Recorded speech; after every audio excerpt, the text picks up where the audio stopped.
boa tarde, no quarto ano, como vocês estão? Espero que todo mundo esteja bem, tá? A gente vai continuar com esse modelinho de aula, por enquanto, tá? Enquanto eu não resolvo uns probleminhas. E semana passada a gente falou dos 3 poderes e poderes da União e tudo mais, né? Hoje nós vamos falar de assuntos ainda envolvendo o Brasil, mas eu primeiro vou fazer a correção da atividade dessa semana, tá? Da semana passada. Atividade casa, da página 168 do livro didático. Tá bom? Nós tínhamos a primeira questão que dizia assim: observe as fotos abaixo e depois copie a legenda referente a cada um dos espaços apresentados. Essa primeira fotinha que está em azul, que tem esse prédio cheio de vidro e tudo mais, chama-se Palácio do Planalto, sede do Poder Executivo Federal. Bem, o presidente, ele vive no Palácio do Planalto, lá em Brasília, que é também a sede do Poder Executivo Federal. Digamos que é tipo a Casa Branca dos Estados Unidos, pronto, é o Palácio do Planalto, tá? Aí temos esse outro aqui, que são uma cumbuquinha para baixo, 2 prédios e uma cumbuquinha para cima. E esse é o prédio do Congresso Nacional, que é a sede do Poder Legislativo Federal, que é onde ficam a Câmara dos Deputados,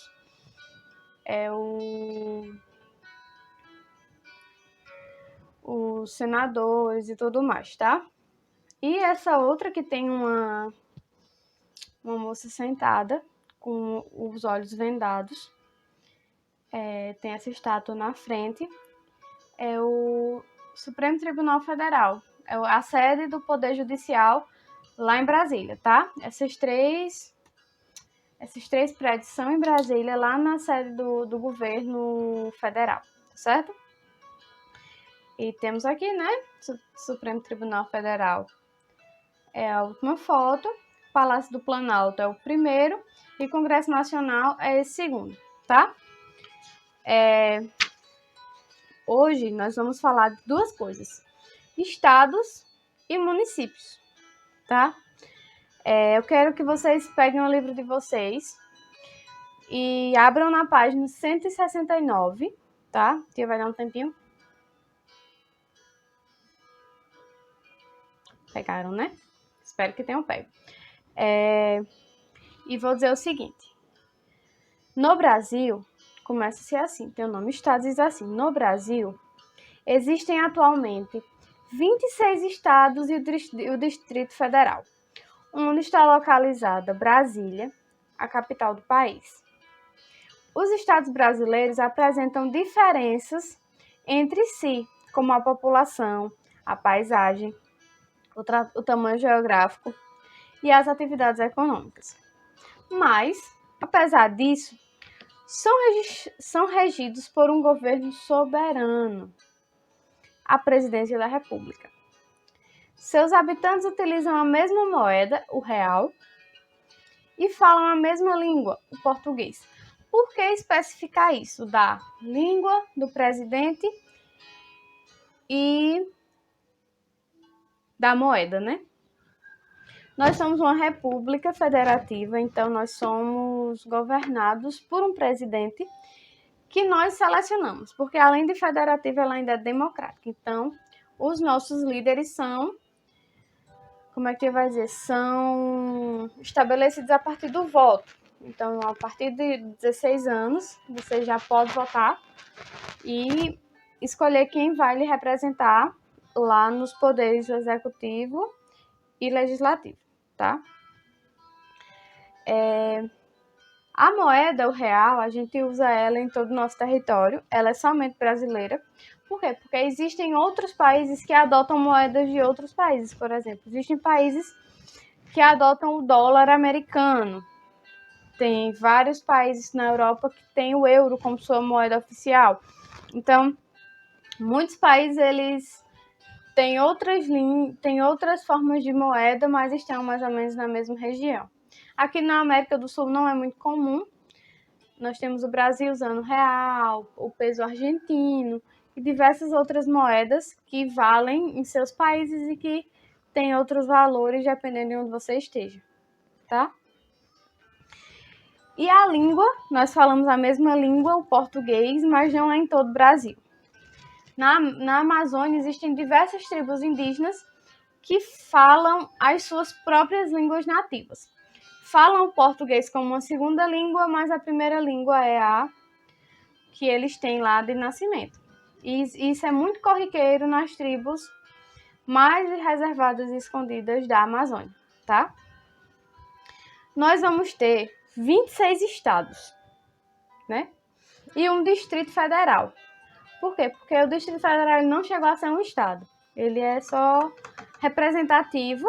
Foi feita uma cidade no meio do Goiás, do estado de Goiás, e que por se tornar sede do governo federal, ela é Distrito Federal, porque é um distrito que ele é governado pelo presidente, tem o seu prefeito e tal, mas ele não é um estado da federação. Ele é somente um distrito federal. Ele é um distrito de outra federação, certo? E é federal porque é a sede do governo, certo? Vamos ter 5 regiões que a gente estudou na aula passada, e esses 26 estados e o Distrito Federal estão distribuídos nessas regiões.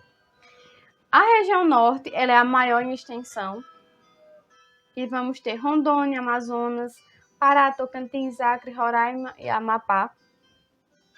A região nordeste, ela é a maior em quantidade de estados, porque temos 9, né? Maranhão, Ceará, Paraíba, Alagoas, Bahia, Piauí, Rio Grande do Norte, Pernambuco, Sergipe. Temos a região sul, que é a menor, porque só tem 3 estados, que são Paraná, Rio Grande do Sul e Santa Catarina. Temos a região sudeste, que é a mais rica e a mais populosa, que tem os estados de Minas Gerais, Rio de Janeiro, Espírito Santo e São Paulo. E temos a região centro-oeste, que ela é depois da região norte, ela é a maior em território, mas também é muito pouco populosa. E ela vai ter os estados de Mato Grosso do Sul e Goiás, tá? E o Distrito Federal está dentro desse território da região centro-oeste e do Goiás, tá? Aqui nessa página 171, nós temos todas as bandeiras. Eu quero destacar aqui a da Paraíba, porque se vocês puderem ver, nós temos diversas bandeiras muito similares. Por exemplo, a do Goiás é muito parecida com a do Piauí. A de São Paulo é muito parecida com a do Maranhão. A do Tocantins se parece muito com a do Rio Grande do Sul.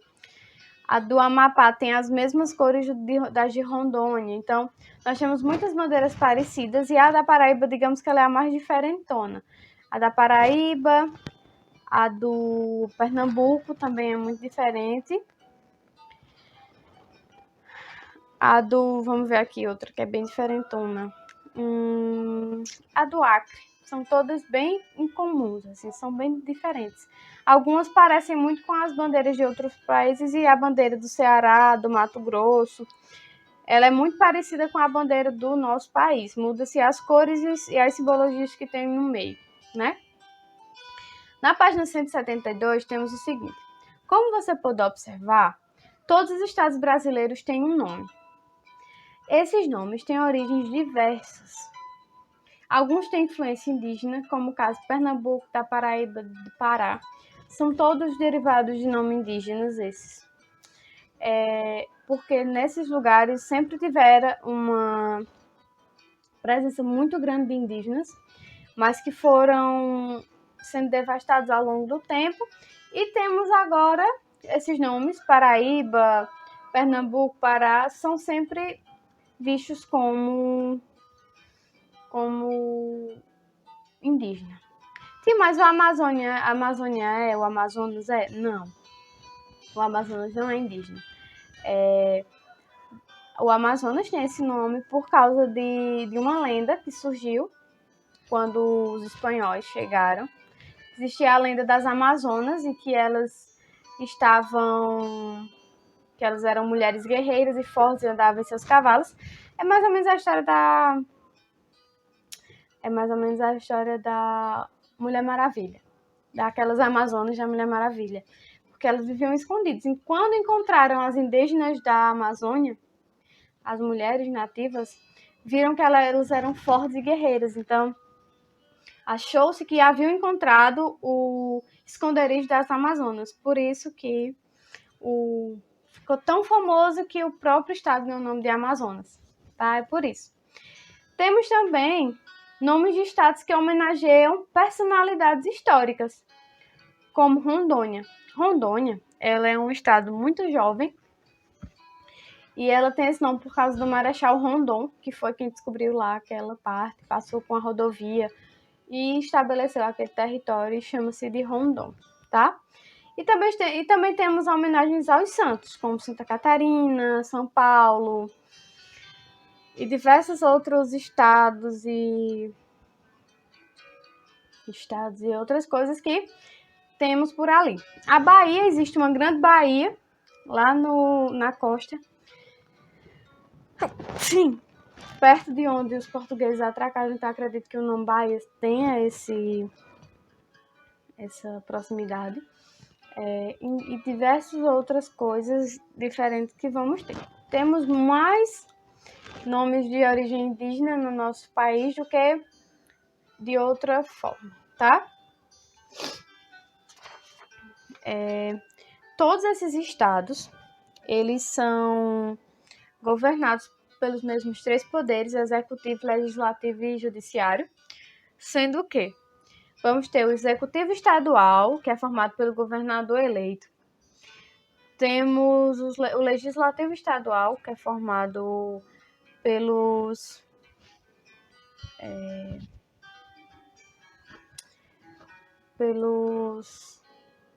e agora, pronto. Os secretários, os deputados estaduais e tudo mais formam esse poder executivo. E o judiciário, que são os juízes estaduais e os promotores e tudo mais. Tem um fórum de tudo. E eles vão ser estabelecidos, mas são regidos por esses três tipos de poderes, tá? Executivo estadual, legislativo estadual e judiciário estadual. O executivo estadual pelo governador e seus secretários. O poder legislativo tanto pelo governador também, que ele aprova as leis, mas como pelos deputados estaduais e tudo mais. E o judiciário pelos juízes do estado, tá? Eu quero que vocês passem as páginas de vocês agora, do livro de vocês, até a página 179. Por quê? Nós estávamos falando agora de estados. Os estados brasileiros, os 26 estados brasileiros. Esses estados, eles são todos divididos em municípios, que é onde nós vivemos. Então, vamos ter o país, que é a instância maior. Temos o estado e temos o município, em divisão de governo. Aí você diz, sim, tio, mas e a região? A região existe para se conseguir estudar melhor o país, mas não existe um governador ou um presidente ou alguma coisa assim das regiões. Nós temos os representantes das regiões que se unem caso precisem fazer alguma coisa, mas a região ela é mais usada para estudar, para conseguir separar, para conseguir ver o Brasil dessa forma, que é mais fácil de se chegar do que se tivesse que olhar para os 26 estados, tá? Aqui na página 179 diz assim: cada estado é formado por municípios. Os municípios são as menores áreas de administração dentro do espaço estadual. O prefeito e secretários municipais representam o poder executivo do município e os vereadores o poder legislativo. No caso do prefeito, ele só pode ser eleito e reeleito. Já no caso dos vereadores, não existe legalmente limite em reeleição. O prefeito e o vice-prefeito são eleitos juntos e trabalham na prefeitura. O prefeito, quando eleito, nomeia os secretários municipais para orientar, coordenar e supervisionar as atividades das diversas secretarias e necessidades do município e de sua população. Atenção! No Brasil, há mais de 5.000 municípios. Todo município faz parte de uma unidade administrativa maior, a unidade federativa, que é o Estado, tá? Os interesses do município, como serviços públicos, bem-estar da população e etc., são administrados por essas pessoas que trabalham no poder executivo e no poder legislativo. Nós não temos poder judiciário no município, somente poder executivo, que é o prefeito, o vice-prefeito e os secretários, e o legislativo, que são os vereadores. Temos a Câmara dos Vereadores em todos os estados, tá? Todos os municípios, quero dizer. O estado é a unidade federativa e o município são suas divisões. Cada município ele vai ter uma certa autonomia dentro do estado, como o estado tem uma certa autonomia dentro do país, mas todos são administrados pelo poder maior, que é o poder executivo federal, que é no caso, o nosso presidente, tá?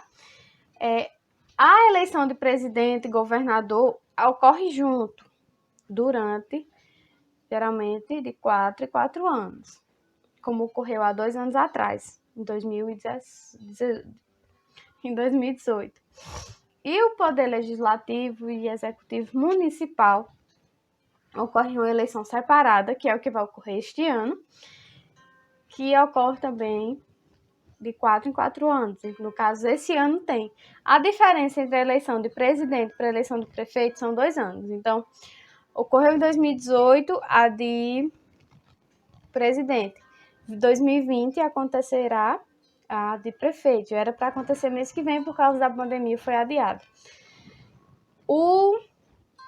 Daqui a 2 anos acontece novamente a do presidente, porque faz 4 anos que essa aqui ocorreu. Então, é de 4 em 4 anos cada mandato, mas no meio tem a eleição de presidente e no meio do mandato do presidente tem as eleições de prefeito, tá? Então, minha gente, foi isso a aula. Eu espero que vocês tenham entendido. Qualquer dúvida é só falar lá no privado de tia, tá bom? Um beijo, até semana que vem. Tchau.